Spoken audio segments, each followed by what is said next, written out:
Oh, look, it's beyond our wildest expectations. It's fantastic news for Bendigo Health, fantastic news for Bendigo community, wonderful news for the whole Loddon Mallee region. You know, we set out 18 months ago with very high expectations. We travelled the world to look for our definition of world class, an outstanding solution for our community. And we had set some particularly high standards. We were hopeful that we'd achieve those outcomes, but in the proposal in front of us now from Exemplar, we've exceeded our expectations. It's absolutely stunning, and when the Bendigo community sees some of the photographs in detail, I'm sure they can only be particularly excited about this fantastic new facility. It will be Australia's first world-class regional health service. There have been a lot of community concerns over delays. Do you think now people can rest easy that something is happening? Look, none of the concerns ever came from the project team and the people close to it. We were always optimistic that we get a 2016 completion date. We have a bidder now who's committed to a 2016 completion date, and we're optimistic that's what we'll achieve. I think we can now turn the attention over the coming months to the actual detail of the building, and people will start to get particularly excited when they see what's coming. What are some of the new features in this proposal? Oh, well, it's massively larger than what we've had previously though, so it's a significant number of additional beds that will cater for our needs for decades to come. We're essentially doubling our numbers of theatres from 5 to 10. We have, within the one roof line and within the one facility, we have a large psychiatric facility with secure extended care, aged psychiatry and adult acute beds that is almost twice the size of what we have available at the moment. In that same facility we have an integrated cancer centre, which will be a fantastic addition to the Loddon Mallee region, as well as all of the other components of our brand new acute hospital. One of the real beauties and innovative aspects of this proposal is the two-storey bridgeway or link across Arnold Street to the existing hospital site on Lucan Street.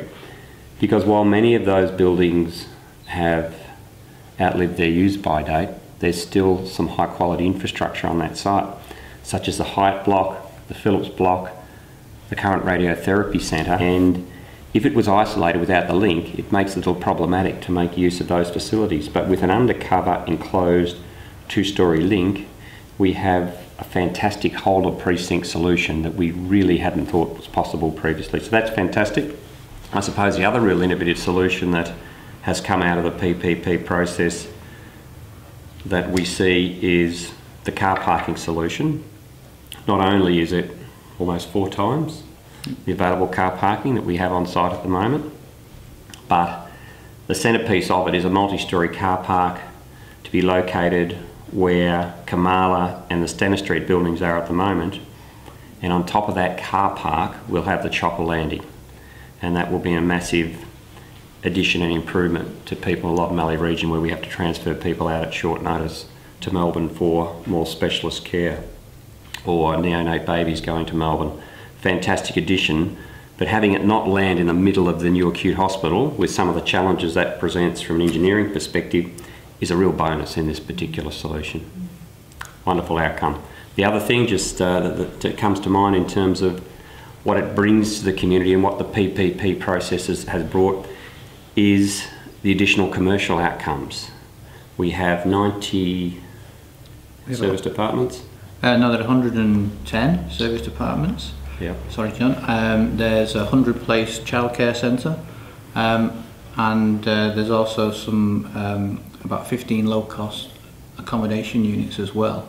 On top of the other things that were announced today around the conference centre and retail outlets across the hospital.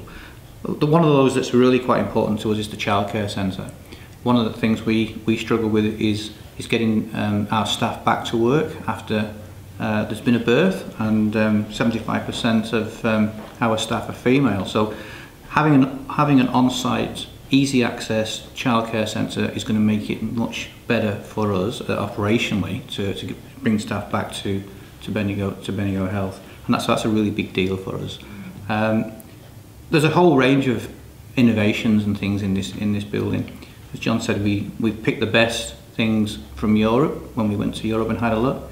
And I think I was quoted last year as saying that when you see this design, it will blow your socks off. And I think when we actually start to, as it starts to dawn on people just how big this project is, how much of a world-class project it really is, then yeah, it will blow your socks off.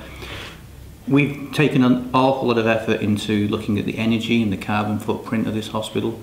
It's one of the lowest energy using hospitals in Australia. In fact, the energy targets are so tight and so hard that both consortia really struggled to meet the energy targets, but we were very pleased when Exemplar did. And we've also put a big emphasis on it being a tranquil hospital. And that means things like the noise in the hospital is minimised, and the sound transmission from bedroom to bedroom is minimised, so you can get a good night's sleep. And combine that with the fantastic landscaping outcome that we're going to get, and healing gardens and those kind of things, it'll be very beneficial for the well-being of the patients, and we'll see the patients actually recover quicker and be out of hospital quicker. And that's really a key goal for us, is to treat people as quickly as we can and have them leave as quickly as they can and go home. So I'm extremely pleased with the announcement today. One of the other things that we've been mindful of when we've been designing this project is that just to be respectful of the heritage that we've got and our existing buildings on the site, and we have a collection of heritage listed buildings on this site. One of the things that we'll be doing as part of the project is to restore the older heritage buildings back to their former glory, and we'll be using those for a range of sort of activities, including education and so on and so forth. And also the walls up Hope Street, which a lot of the consortia took a lot of care to make sure that we treat those buildings sympathetically. We're going to put a large hospital on the site, and we didn't want that hospital to drown the heritage buildings. So there's been a lot of work with Heritage Victoria just to make sure that we do build this sympathetically to the heritage of Bendigo Health and that of Caudle. It goes all the way back to the Gold Rush days. The other thing I would like to do is place on record our thanks for the 90 odd staff within Bendigo Health who were part of the assessment panels, who've been working for months through the original submissions and then through the BAFO, or the best and final offer phase. They've done a remarkable job and added enormous value throughout the process. We wouldn't have had the result that we've achieved here without their support. And also a big thank you to government. We completed that assessment phase with the final steering committee meeting last Tuesday morning, and here it is now, not more than 48 hours later, and the wheels of government have turned very quickly. We've got a result with the Premier on the site announcing the preferred bidder for this particular project. I don't think they could have worked any faster than that.